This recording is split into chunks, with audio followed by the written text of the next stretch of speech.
Okay, so welcome to everyone listening. My name's Rosie. I'm a poet based in Palma de Mallorca.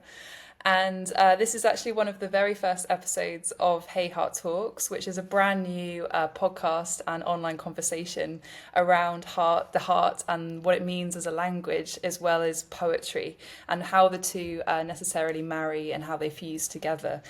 The idea for these podcasts and these conversations is to talk with local poets based here in Mallorca as well as Catalonia. They're very much connected to the Hey Heart poetry events that are happening. I started them last year. They are poetry events where poets can recite in English, Spanish, or Catalan and quite literally open their hearts on stage. So, for this first episode, I'm joined by the lovely Yan, who many of you probably have already met through the Hey Heart events. He's been a very loyal supporter since the beginning. So welcome, Yan. I don't know if you want to just say a few words about who you are and introduce yourself.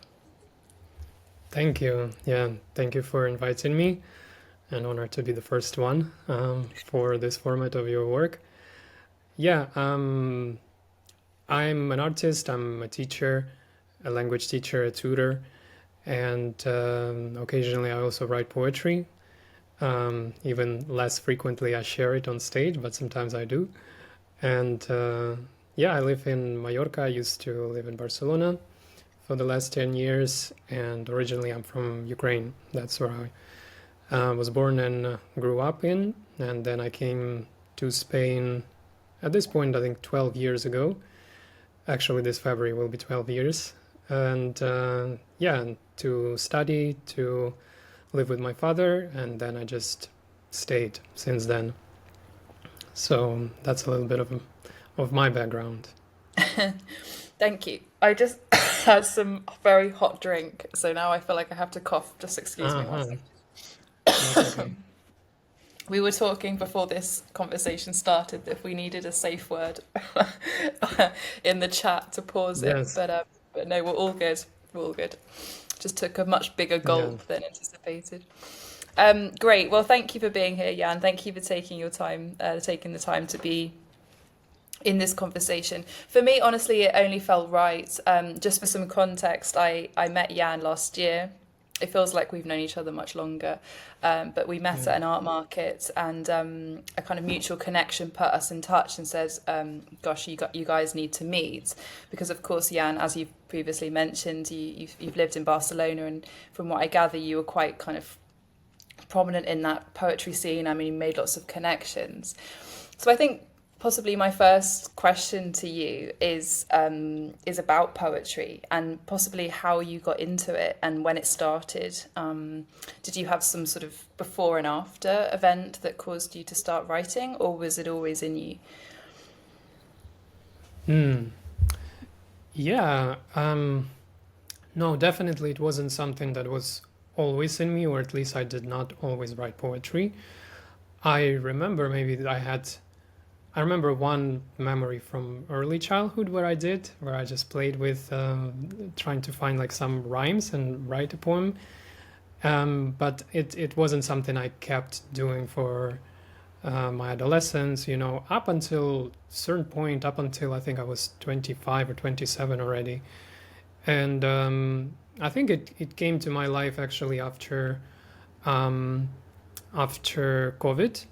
So at some point I discovered this space in Barcelona, which was a space for open mic performances.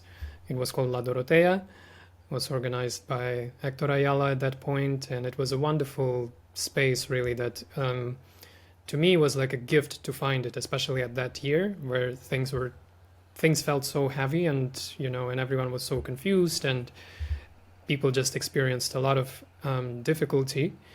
So did I in many ways, and so finding that space was like, oh my god, I feel like I'm home here. It was like very supportive, warm community. It was just like this tiny little space.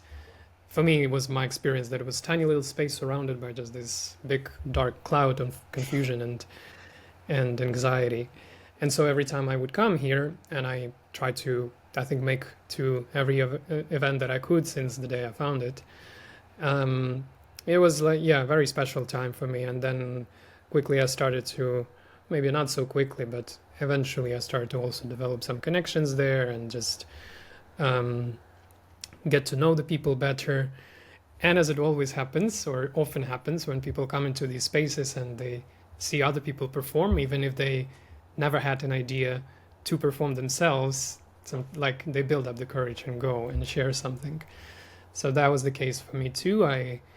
When I first came there, I had no intention to come on stage at any point.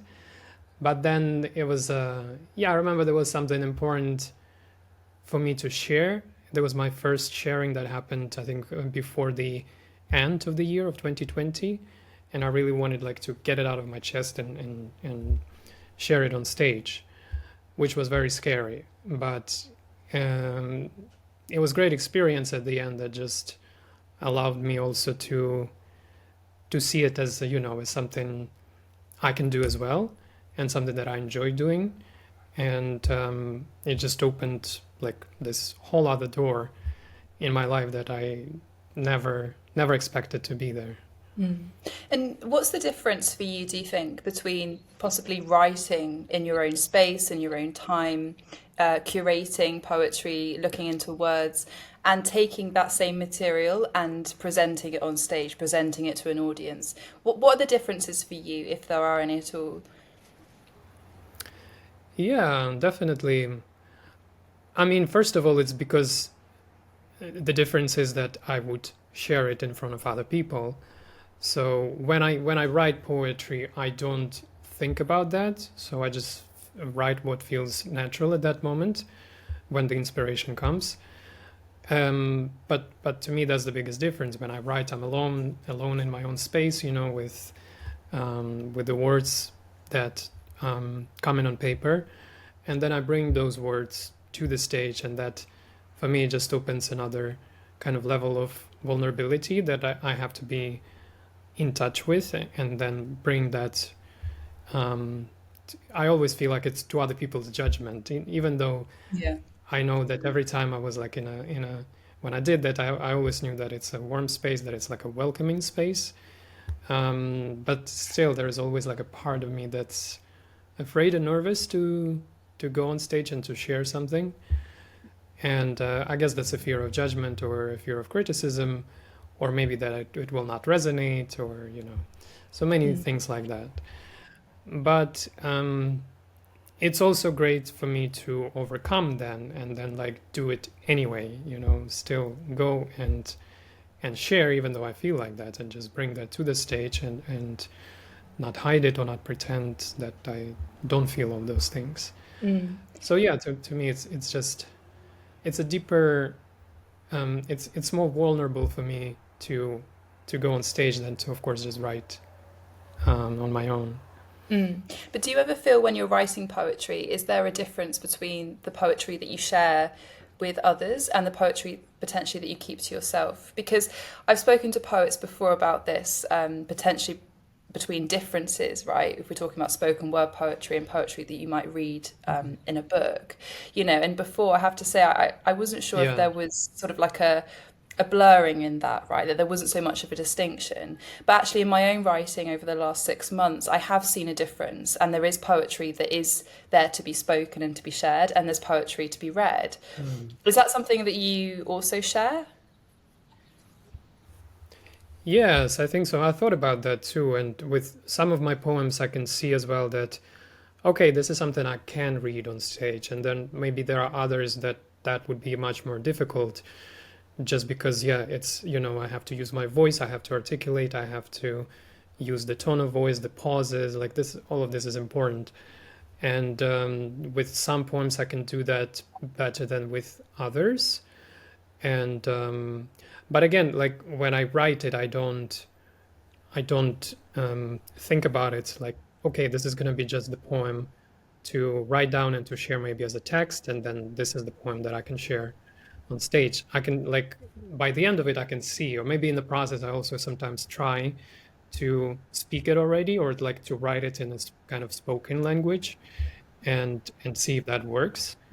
But that's something I kind of understand by the end of the process, whether Yeah. that will be a poem just write down and share, and as a text or something I can also bring to stage.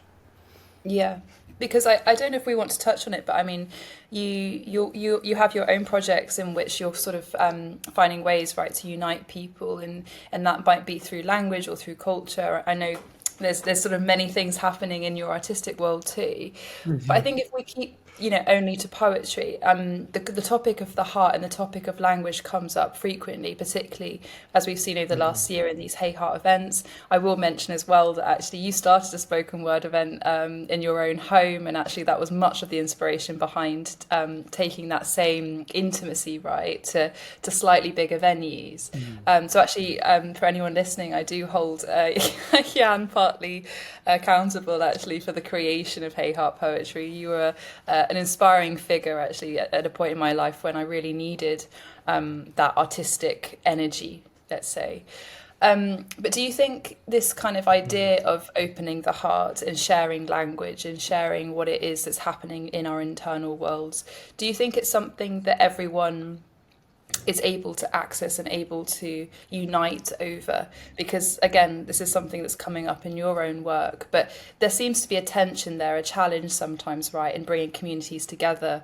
I'm seeing it actually just through the languages themselves. If we look at Mallorquin as a kind of staple for living here in Mallorca, for learning the language of the people, that already brings up its own political landscape, right? And so when you have Catalan alongside English and Spanish, without saying anything at all, having those three languages is already bringing some tension. And through the language of poetry, what I'm seeing is that it does have the power to unite in a really organic, in an honest and sincere way. Has that been your experience of poetry in your work, or language, let's say, then communication, right? The format of words and speaking.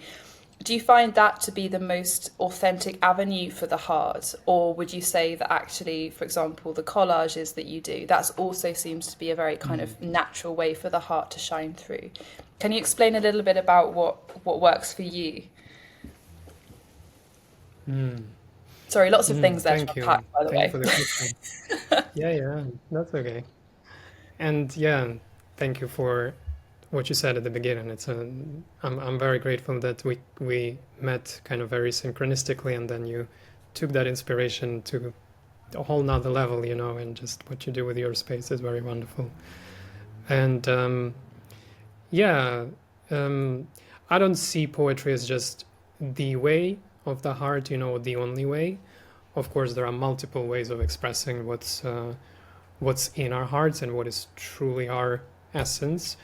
But to me, it's definitely one that kind of it's a format that's created for that, because otherwise it's very hard to communicate some deep aspirations or deep insights, that hard to put into words. And of course, in poetry, we have to work with words, but still, I always connect with poetry that is visual, that is filled with metaphors, that is creating an image, as that people can connect to. So it will always, I think, only point to the thing. It will never be able to express the thing, but it will point to the thing, and then people maybe connect with it in their own hearts, and then like, okay, yeah, I get it. But it's not the word that delivers that. It's Mm. the word then becomes the bridge to that same thing that people can connect with within themselves. So when I write poetry, I just really try to stay in that place within me, to make sure that when other people listen, they can connect to that same place within them, and then the connection happens between us. So yeah, it helps if we speak the same language, of course. But I also appreciate the work that you do with your space, because it combines these three languages that, of course, are very much dominant here on the island, and the local languages plus the English. And with Mallorquin, many times I don't understand it, but at least it's it's you still being in the I'm still being in the presence of someone who's sharing something truthfully, and then at least to the energy, like that energy that they express, we can connect to that. So yeah, Absolutely. it's Yeah. great. And yes, and then it's like that's what for me creates that bridge. So poetry becomes the creative, no, the stick and glue for the different worlds, to come together. Yeah, I love this perception or perspective that you have actually around saying something using words and actually igniting something in someone else, right? And there's something in that that's actually not easy to control or manipulate or I mean, you can create the spark, right? You can say the words themselves and kind of and put it out there. But I don't know if you find this in work, in this area of work, where it kind of feels like you are literally throwing something off the cliff and sort of hoping for it to fly. And what we've seen at the events is that, yeah, it does fly. We are listening to poetry in Catalan, for example, that neither you or I necessarily understand totally, but something is resonating. So my question there is, where is the power? Is the power actually in the person that's saying the words, or is the power in the words themselves, or is the power in the person that receives it? Because there's kind of lots of things happening in that journey, isn't there? And I would argue, Yeah. to some extent, that the audience actually have power. You know, it's also to do with the individual Mm. listening. There's lots of kind of descriptions and kind of perspectives on art, right? That the art actually itself is dependent on the reader or the viewer, or it says more about the person Mm. receiving it than the art itself. And so I wonder what your thoughts are on that, where you think that power lies in the journey as we open our hearts. Mm. I think it's just a different expression of that same power. So of course it lies also in the creator, because this is something that has been something that originated within themselves, and then once it leaves out their mouth, literally, then it's going to be a completely different story of how the audience will receive it, how each individual within that audience will receive it, what they're going to resonate with and not, so this is out of anyone's control who shares either poems or music or paintings. It's just my job is just to be as authentic to my idea as I can and express it to my best possible in my best possible way. And then once I share it with you, this is then your relationship with that idea that creates completely different chemistry perhaps. So and that's just then that power is given to you, and so now you work with Yeah. that in your own way. Yeah. Yeah. And I think also, I mean, I will say that, when we talk about poetry and the power and where it lies, it's happening in real time, right? It's happening in the present moment. And of course, when something like that is happening, it's not really being captured. I mean, we have the Yeah. lovely Marie Josephine taking photographs, of course, but Yes. there's something special in that too. And this is where Hey Heart Talks, the conversations that we're having now, are interesting because, of course, people can go back and listen and re-listen, and it kind of it's preserved in some way. But the events themselves and poets themselves, when they're reciting, it is only in that moment. And so I wonder if the Yeah. power also is in that. Actually, the fact that there is no one necessarily recording, right? It's the power lies in that, and being able to kind of just see, because there's so many things that filter in Yeah. this. When you think about lighting as well, the energy in the room, the type of venue, what people are drinking, what people are talking about, this all kind of feeds into the event as a whole. And so, wonderful things actually happen within the Yes. connection. No, do you agree with that?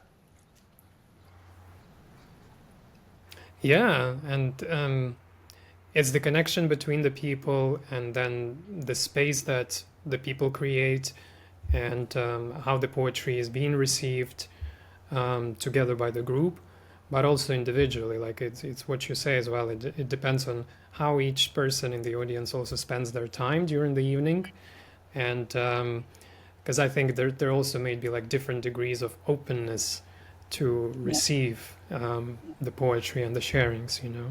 I find that with myself as well when I'm in the audience, and um, depends on my attention to the words and to the expression that happens on stage, of how much I will integrate of that poem, or how much I will be open to receive something that will be of resonance with me. Mm. So I think that's also true for everyone who's listening. Mm. Do you And think and it's that more? happens in that moment, as you say, like it's only there. Yeah, absolutely. And one of the things we've talked about before, actually, between you and I, and something I've observed in these events is, of course, that attention comes up a lot as a theme, right? I mean, our attention spans, how much we're Yeah. listening, speaking and listening as forms of communication. And one of the things I have touched upon is that I feel like it's disappearing a little bit, or it's weakening. It's being diluted, perhaps, by how much distraction we have around us Mm. nowadays. Do you think going forward, into 2025 especially, it's going to be more important to preserve these kind of spaces and these kind of ways of sharing art? Or do you see that actually the online world is very much where the heart can belong and will find its space? Yeah, and well, I like the opportunities that the digital world also gives artists. The ability for us to connect with each other are just unimaginable for the artists even like, half a century ago. So that also opens another door to creativity, and you don't need any, basically there is no need for any middleman to curate your own art, and facilitate that relationship between you and your community.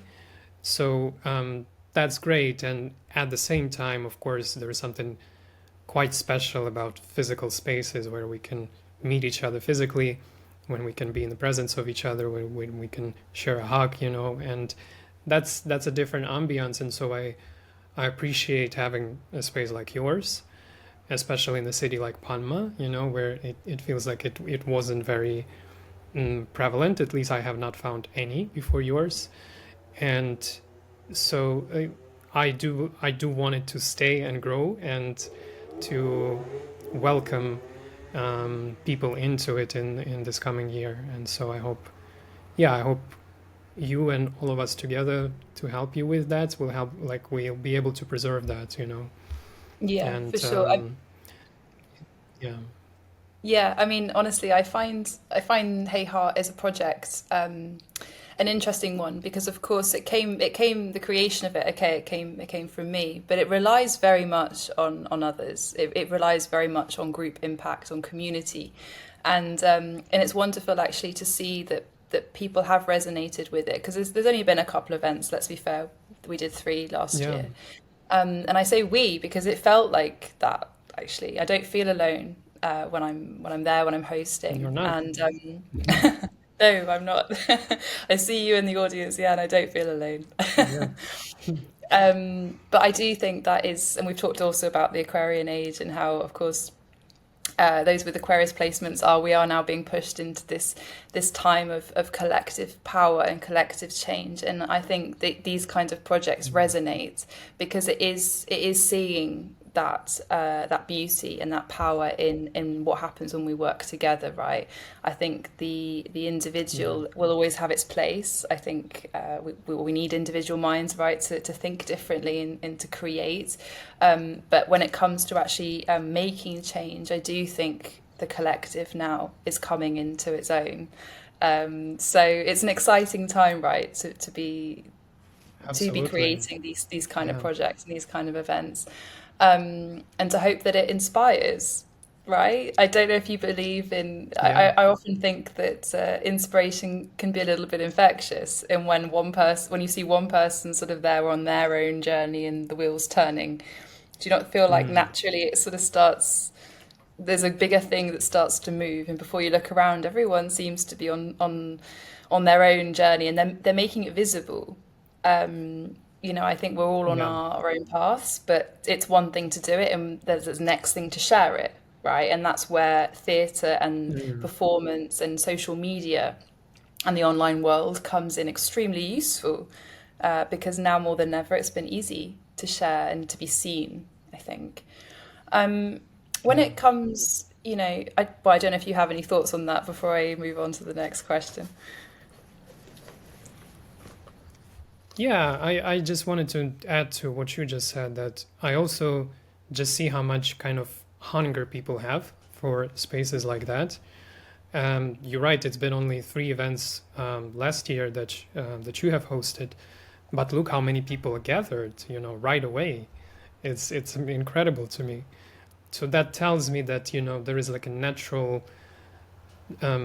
yearning, maybe even in us, for spaces like that, because they provide something very simple, but something very essential as well. And that's that space where we can reconnect with a sense of belonging, a sense of community that I think like we have been so stripped away from. And so spaces like the one you created, they just give that, and so people naturally are attracted to that because that's where we find what we really most yearn for. Mm. And I think you're right about that especially right now it's very apparent to us that we really need to come together in order to overcome all the challenges and difficulties and struggles that this age also presents. So there are Yeah. opportunities in them to reconsider and to find another direction, but it comes at just also seeing heavy losses and seeing a lot of destruction around us. And that's why we need spaces like this to be in touch with each other physically, like see each other and create these containers where healing can happen, where connection can happen, and inspiration as well. Definitely, that's a big part of it too. Yeah, absolutely. And I don't know, I mean, all the things you've talked about there are so, I think, so prevalent, particularly in Mallorca. And that was going to be my next question to you, was about the island and how it feels to live here as a poet and an artist, and Yeah. and perhaps some of the things that you really Mm. enjoy or that you really get energy from. And potentially we can touch upon things that you would love to see differently. You would love to see perhaps changed in some way. Mm. Yeah, I mean it's been I feel very privileged to live on this island. It's a wonderful, wonderful space, a wonderful community to be a part of as well. And just yeah, there is something about that the image of an island itself. It's Mm. like this enclosed, protected space, and that's how I immediately felt here when I came here. Almost I think at this point a little less than 2 years ago, maybe 1 year and a half ago. So I enjoy my life here. It's a different rhythm of life. So like as I said before, I spent 11 years or 10 years before that in Barcelona. So there are not, it's not a big break from the life that I knew there, but it's a different pace, obviously, because Yeah. Barcelona was a huge city, and I live in Palma, which is still quite a big city, especially for an island, but not in comparison to Barcelona. This is a village. And so the pace of life is Yes. very different.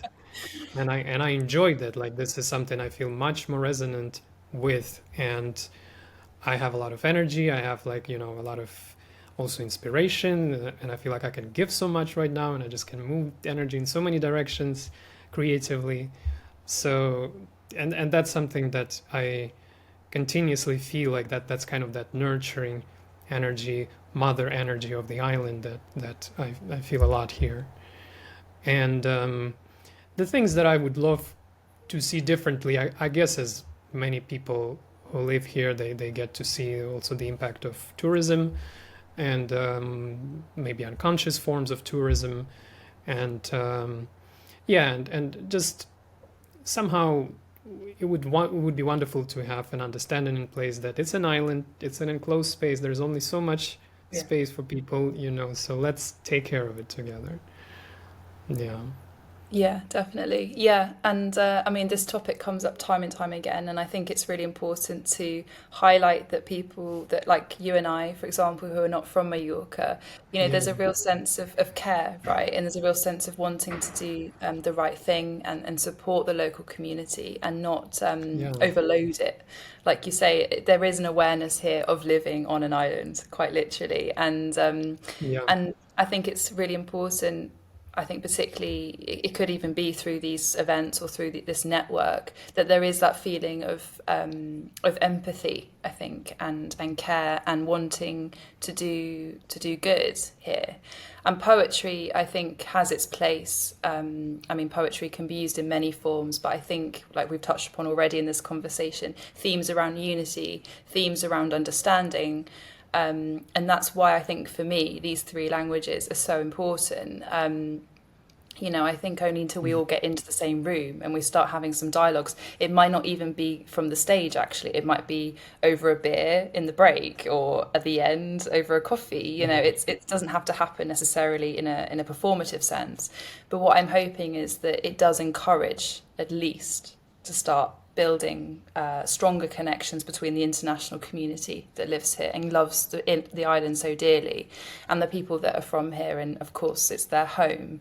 So I wonder, as well, that perhaps poetry has that place and that role, but we'll have to see. I mean, it's still it's still early days, but yeah, I do think the international community here do care. I think many people do, but of Yeah, course it's the visitors that come for just a very brief short time that I think yeah, slightly muddy the waters, perhaps a little bit.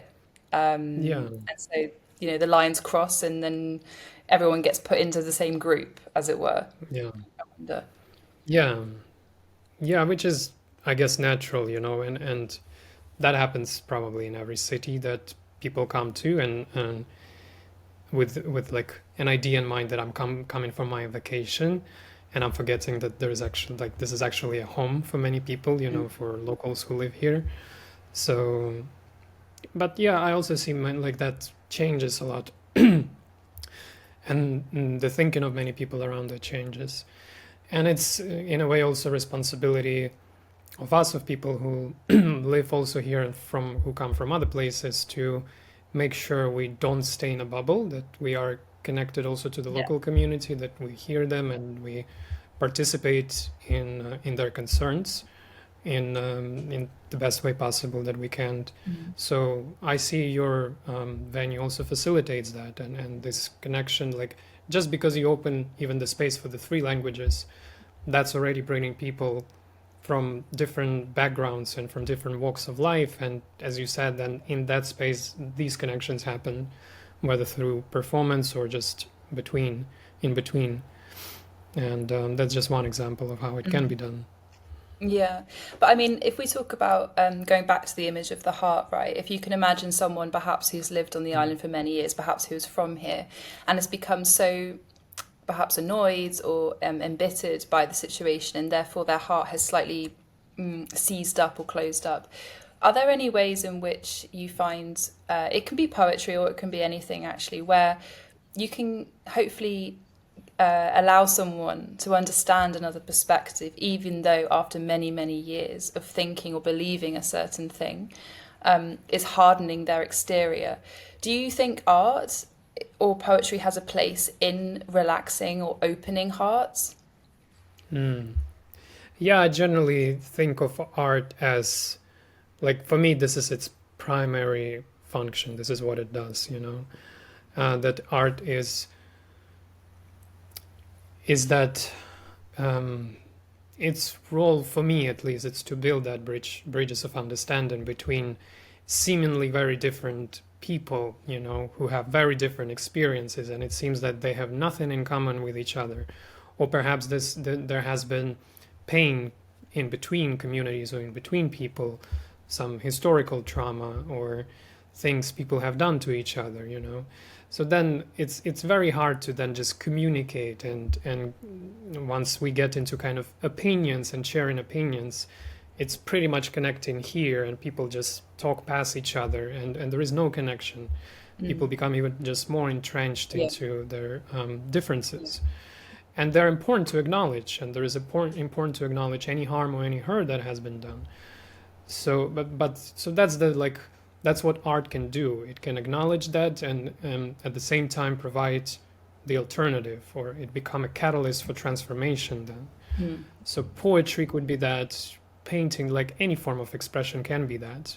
Music, visual arts, and I think people who are really connected and deeply committed to their art form, that's I find that that's usually the way of how they use their talents and gifts to bring that transformation where it's needed. Yeah, absolutely. Yeah. Do you think people are always aware that they have that ability that their art has the ability to transform? Do you think that's always an intention? Or do you think that's always just it kind of comes from a natural sort of progression, as it were? The person is just creating their art and it's by chance or it's by luck or by whatever you want to call it, or by fate even, that art has that power? Or do you think people can set out with that intention? And this connects very nicely to the original question I asked you at the beginning of the conversation, right? That when you when you write poetry, do you think about the audience potentially that's going to listen? It's the same question, really. But like, do you think that, yeah, that it kind of, that an artist has that intention from the beginning that they could transform or change or alleviate or heal? Or do you think they just have to share their own purpose, their own heart, and if it resonates with someone else, then that is because it needs to resonate. I mean, it has its path. Mm. Yes, it's a delicate one, I think. My experience with it, at least, is that it has to be healing for me, So, like, if I make a work that for me becomes transformative, then I trust that if I share it, it will find resonance with whoever needs to receive that. But my focus would be and is always to just stay true to that idea that I received or was inspired by, and work with it like with reverence. My whole attitude toward art is very reverential. I treat it as a very sacred practice, be it poetry or be it collage, and the way I make it, the process of making it, and then once I share it as well. So I put the intention on each part of the process. But for other artists, it may not be that way, and it's not that it's wrong or like one way should be better than the other. But there is still to each form of self-expression and artistic self-expression especially, I think there is an audience or there is a group of people who needs it in some way Yeah. or another, or who wants it or who feels inspired by that. Mm. Yeah, I mean, it's always been a topic in my own work as well, around this idea of tension or stress. I've always felt that actually, for me personally, when I create, there needs to be something that has to. I mean, there has to be. It's this idea of question and answer, right? Or black and white, or there has to be something in the middle that's splitting. And for me, poetry or art will find its way in that split, and that's just my own personal experience, and that's how I see it. But when we talk about like I say, the heart and through words like healing or transformation, I just always find it curious to know whether anyone sets out with that in mind, because it's an almighty task actually Yes. humanitarian level. It's a big thing to go forward into the world and say, I am going to create things that change people, you know? Yeah. Yeah. So like this is where I say that it can be challenging, and it can also be maybe even misleading to have that intention. If the Mm, intention is I'm going to create something that's going to change people, yeah, then it's a very slippery slope, yeah, yeah, because this of is like course. externalization of the focus on someone else. Yeah, And in a way, it's manipulative to me, at least it sounds like I'm just going to control something outside of me. I want to change something outside of me. yeah, This is yeah, why, like I mentioned at the beginning, so like that my intention would be to know that it's transformative and healing for me. yeah, But I'm a human being, and I'm, I'm part of the collective, and so yeah, issues that I feel personal to me, many other people also experience. So if yeah, I share something from the place that was healing for me, then another person may receive it in the same space. This is what we yeah, also talked about at the yeah, beginning. yeah, Like if I make a poetry that's really coming from that place, chances are, if you listen and if you open to it, you will receive it in that same space. And Yeah, so you will abs- enter into that space, and that's where the healing will happen. It's yeah, not the poem or the collage or the other person who heals. It's you yeah, who's open enough to that experience, and so it mm, happens within you by your own volition. But yeah, someone else can be kind of like just a messenger or a doorway, or a bridge yeah, yeah. delivery guy, basically. Yeah, absolutely. I think one of the things that kind of throws a spanner into the works with that idea is that we assume that no one else is experiencing the things we're experiencing.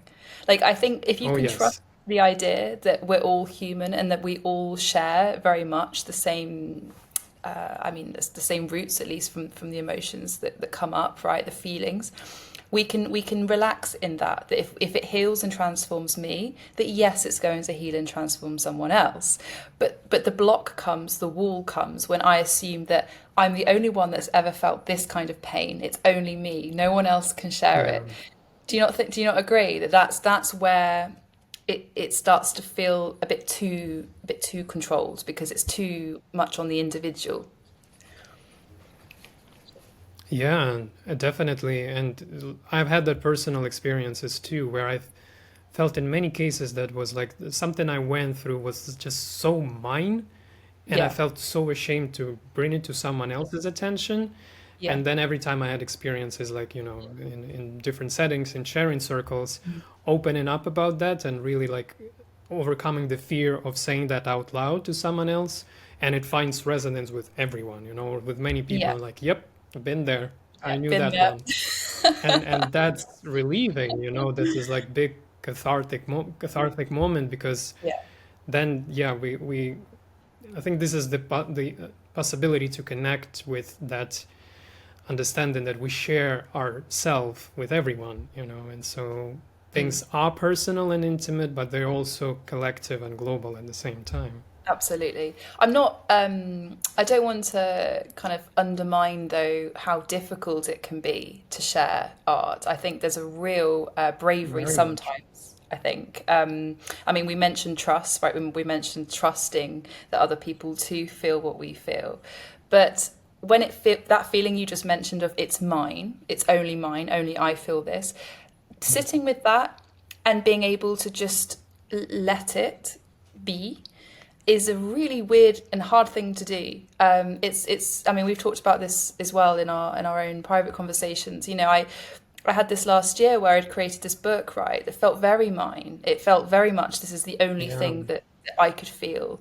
And it was only until I started sharing the book and really kind of talking to friends about it, including yourself, that you know you're actually imprisoning yourself in that way of thinking. I think you're hurting yourself because by saying it's only mine, I can only feel this way, you're saying that maybe you're the only one that can heal it, which perhaps you're going to tell me that you think perhaps we are the only ones that can heal or can sit with that. But I do believe that a lot of relief perhaps can come from others. I do believe in that very cliched saying of a problem shared is a problem halved.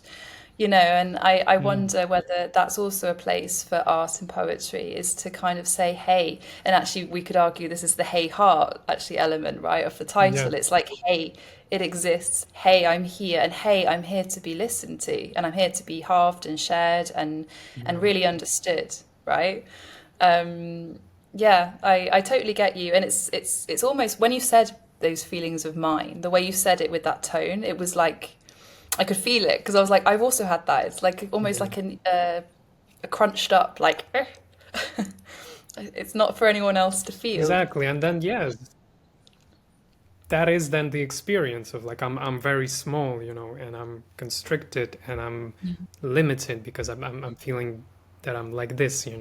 Yeah, yeah, And the experience of sharing, then that's the experience of then expanding that, just getting out of that contracted state.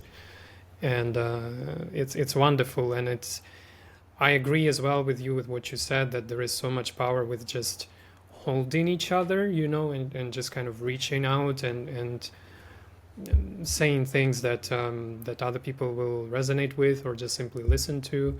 So we don't need mm, to experience all of these things alone.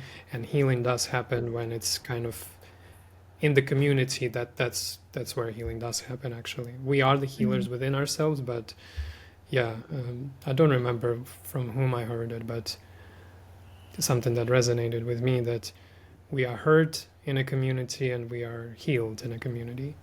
Yeah. So, or we are hurt as communities many times, so we need to heal as communities as well. Mm. This is not mine, Absolutely. but I don't remember Yeah. also who said it. Yeah, no, I love that. I love that line. That rings really true. And I wonder, just thinking about how saturated we are, right, and how much, let's be fair, like there's a lot of content creation happening. There's a lot of books out there, a lot of poetry.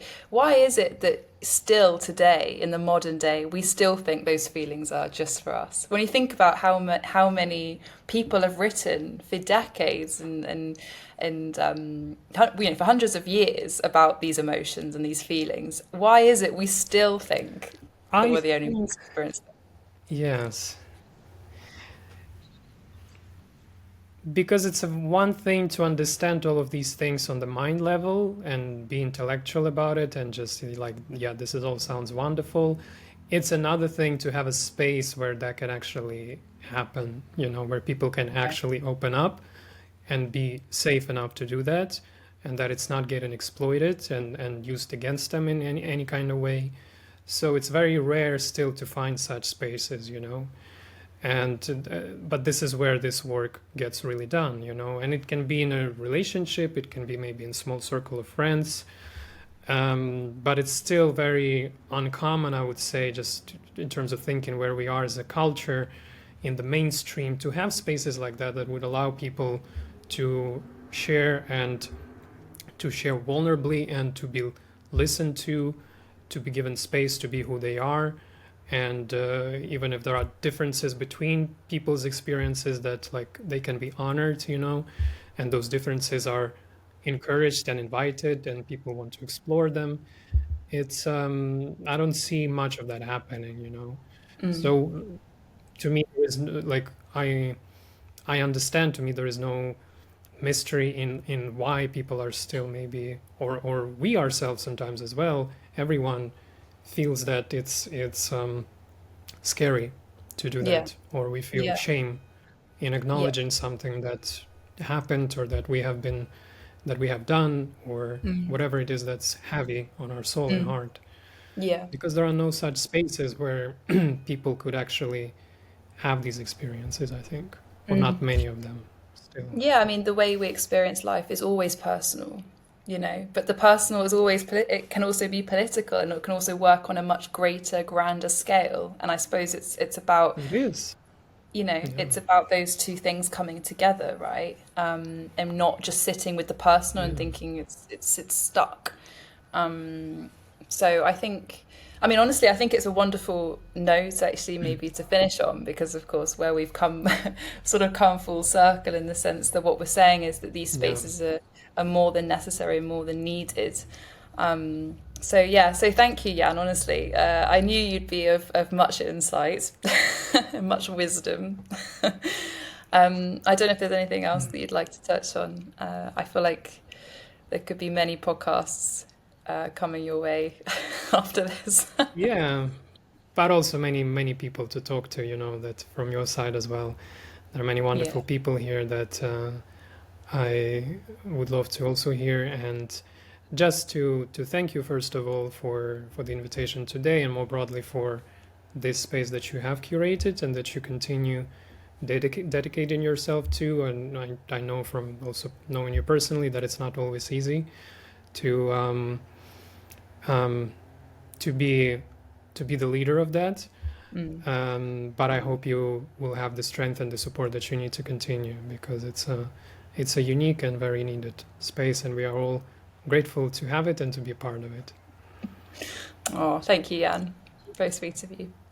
Cool. Well, we'll close it off there. So yeah, thank you again, and yeah, that's it for today.